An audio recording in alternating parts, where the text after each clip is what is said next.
Moi, je suis vraiment le témoin de ce principe.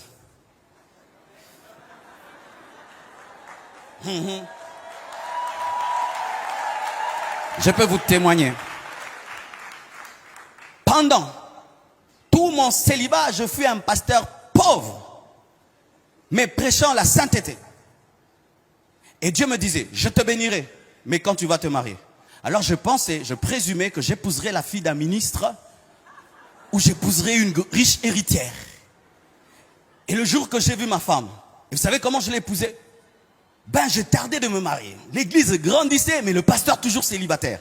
Et tu sais, quand tu es célibataire, pasteur, des visions et des archivisions. Les sœurs entrent même dans le bureau. Dieu m'a dit, tu vas m'épouser. J'ai dit, oh, ma sœur, Dieu m'a rien dit. Tu es en train de résister. Les gens m'arrachaient dans les prières. Ils me coupaient dans les prières. Tout le temps des cadeaux. Ah, les cadeaux, ils ont diminué. Hein. Blanche, tu as diminué les cadeaux.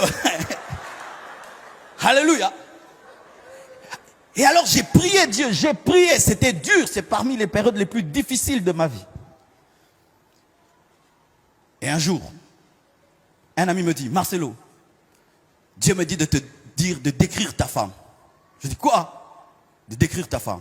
Vous savez, il y avait une doctrine qu'on disait que Dieu ne donne plus les femmes. C'est-à-dire, Dieu t'impose une femme. Qu'elle soit laide, qu'elle soit belle, tu la prends parce que Dieu, comme si Dieu va vivre avec elle, il va lui donner des bisous à ta place.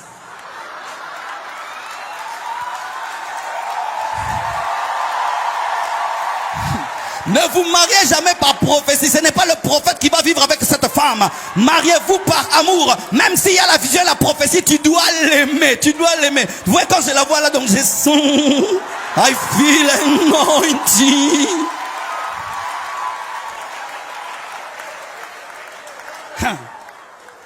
Alors, j'ai prié.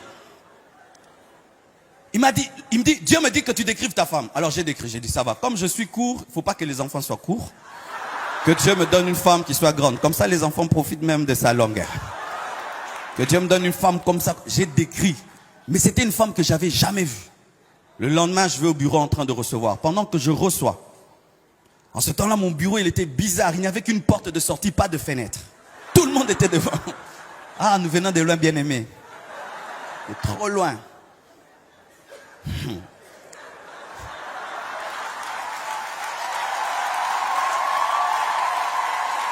Et pendant que je reçois, alors je pouvais voir ce qui se passait dehors. Il y avait une grande porte et je pouvais des fois voir ce qui se passait dehors. Alors j'ai vu une longue jambe, un jean bleu ciel, avec des chaussures Weston Andin. Donc, pour qu'une femme puisse avoir une telle concordance, tu dois avoir un peu de classe. Alors je recevais, mais je voyais toujours les Weston là, mais je ne vois pas le corps. Alors je reçois 1 heure, 2 heures. Normalement, il fallait qu'elle entre. J'ai dit non. Alors il y avait des sœurs à l'église qui jouaient au numéro 5. Quand il remarquait seulement une sœur intéressante, il la chassait. Comme un ballon. Alors j'ai appelé la secrétaire, j'ai pris autorité. J'ai dit, ma sœur, des fois il faut prendre autorité. Hein, il faut prendre autorité. Quand tu sens que c'est en train... Si tu es en train de... Tu prends autorité. Ah, qu'est-ce qu'il y a? Alors j'ai dit, ma sœur, il y a une sœur là qui est dehors. Pourquoi elle n'entre pas? Oh non, il y a longtemps qu'elle a duré. Vous la faites entrer. Quand elle entre, j'étais en train de se dire, mais c'est elle. C'est comme madame, voici cette fois-ci l'os de mes os, la chair de ma chair. Je dis, mais c'est la fille que j'ai décriée. Alors qu'elle s'assied là, elle parlait moi. Mais c'est elle. Alors me parlait, Dieu l'envoie. Elle dit, Dieu m'a dit de venir te voir. Enfin que je lui donne ma vie. Et que je lui donne toute ma vie et que tu m'encadres. Quel encadrement! Quel encadrement! Moi-même, j'ai fait la cure d'âme. Moi-même, délivrance. Moi-même, je l'ai baptisé. Moi-même! Donc, elle était vraiment dans... privat. Et depuis que je l'ai épousée, voyez vous-même, la prophétie s'est accomplie. Mon frère, tu es fiancé à qui? Tu es fiancé à qui? Toi qui veux te marier, tu es fiancé à qui? Les chrétiens n'épousent pas des païens.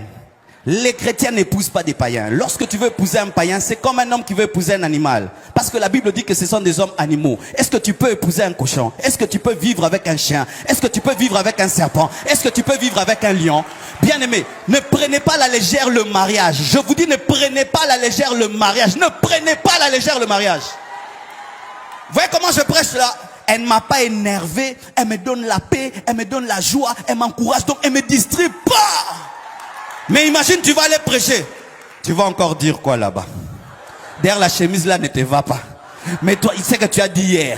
Mais vraiment, tu vas arriver là. Femmes, soyez soumises à vos maris, hein? Mais tu es en train de prêcher ta femme et à toute l'église. Si tu es fiancé et tu sens que tu as fait un mauvais choix, arrête-toi. Vaut mieux briser les fiançailles que divorcer. Vaut mieux briser les fiançailles que divorcer. Arrête-toi. Le problème, c'est que lorsque vous êtes très amoureux, vous n'entendez plus. Mais vous devenez maintenant des philosophes dans les mariages. Il est écrit que personne ne sépare ce que Dieu a uni. Mais Dieu ne nous avait pas unis, donc Dieu peut nous séparer, car il est écrit que...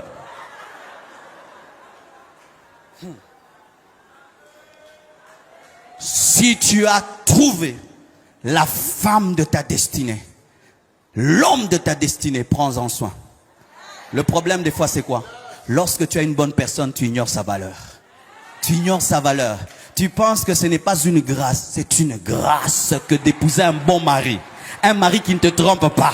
Un mari qui te montre tout son salaire. Un mari, malgré que tu vieillis, il dit que tu es la plus belle. Un mari, bien aimé, maman, tu dois faire des veillées d'adoration seulement. Oh Dieu, merci de m'avoir donné un mari pareil. En ce temps-ci, avec toutes les sœurs kamikazes.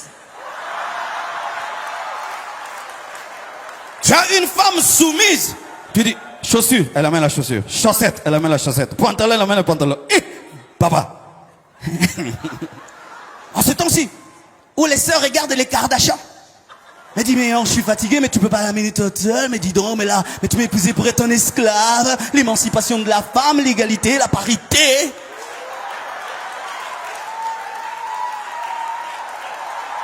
Alléluia, mon frère. J'espère que toi, tu es bien. Et Jésus a épousé qui? Il a épousé l'église. Et aujourd'hui, l'église est en train de prêcher à Paris. Il est mort à Jérusalem, mais là nous sommes en train de parler de lui. Le succès de Jésus, c'était aussi dans ses disciples, c'est aussi dans l'église, car nous avons amené la parole jusqu'aux extrémités de la terre. Nous avons amené la parole là où Jésus n'est pas allé physiquement. Jésus a fait un bon mariage. Jésus a fait un bon mariage. Jésus a fait un bon mariage. Jésus a fait. Je ne parle pas de la fausse église. Je parle de la vraie église. Jésus a fait un bon mariage. C'est pourquoi faites attention lorsque vous parlez de l'église. C'est la femme de quelqu'un. Ah oui, j'aimerais dire la vérité. Lorsque j'ai commencé le ministère, je cassais des trucs. L'église, les pasteurs, l'église, j'avais ça. Et puis Dieu m'a dit, tu sais que l'église c'est ma femme. Est-ce que toi tu peux exposer ta femme partout? Mais toi tu exposes la mienne. Certaines choses que tu dis, les païens vont l'entendre. Les ennemis vont l'entendre. Si tu as des choses à dire, tu le dis personnellement. Et tu le parles dans des réunions. Je n'ai pas besoin que tu paraisses être juste et saint pour que ça me glorifie. Je n'ai pas besoin du seul juste. Comme Élie, je suis le seul prophète, le seul. Je n'ai pas besoin du seul. Faites attention. Quand vous avez l'église, c'est la femme d'autrui. Si tu peux vouloir qu'on ridiculise ta femme partout parce qu'elle a des défauts, alors fais-le.